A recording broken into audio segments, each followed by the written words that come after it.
পরোটাটা বানাচ্ছি, এটা আমি ডোটা বানিয়ে রেখেছিলাম। এতে আমি দিয়েছি দুধ, চিনি আর দিয়েছি ময়ম দিয়েছি তেলের, দিয়ে এটাকে আমি ভালো করে মেখে 7-8 ঘন্টা আমি মেখে রেখে দিয়েছিলাম এটা। এবার আমি এটা লেচি কেটে নিয়েছি, নিয়ে আমি বেলে নিচ্ছি। তো এরকমভাবে বানালে পরোটাটা খেতে খুব খাস্তা হয়, খুব সুন্দর হয়, খুব টেস্টি। তো এইভাবে আমি কেটে নেব।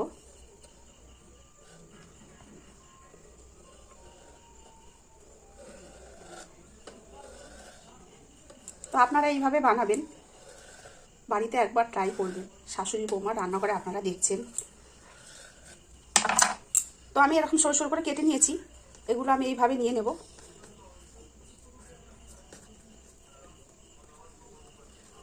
দেখুন আমি এইভাবে করে নিয়েছি, এইভাবে নিয়ে নিয়েছি। নিয়ে আমি এইভাবে ডোটাকে গোল করে নিয়ে, দেখুন এইভাবে আমি একটু তেল দিয়ে এইভাবে, আপনারা এইভাবে খানিকক্ষণ রেখে দেবেন। দেওয়ার পর তারপর যখন গরম গরম খাবেন তখন বেলে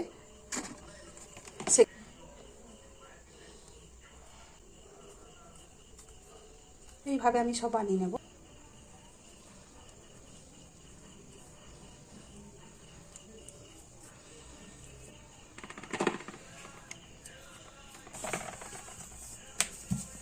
ওর সাথে আটা মিক্সড করব, ভালো করে ফাটিয়ে নেব।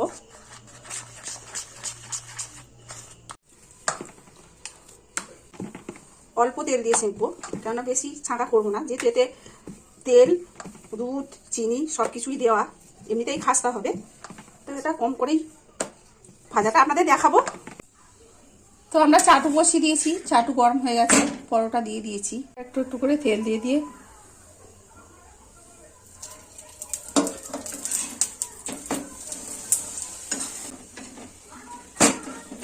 একটু চেপে চেপে এরকম ভাজতে হবে, তবে ভাজটা ভালো হবে। রুটিগুলো তো একটু মোটা মোটা, দেখুন এইভাবে হয়ে গেছে। এবার তুলে নেব।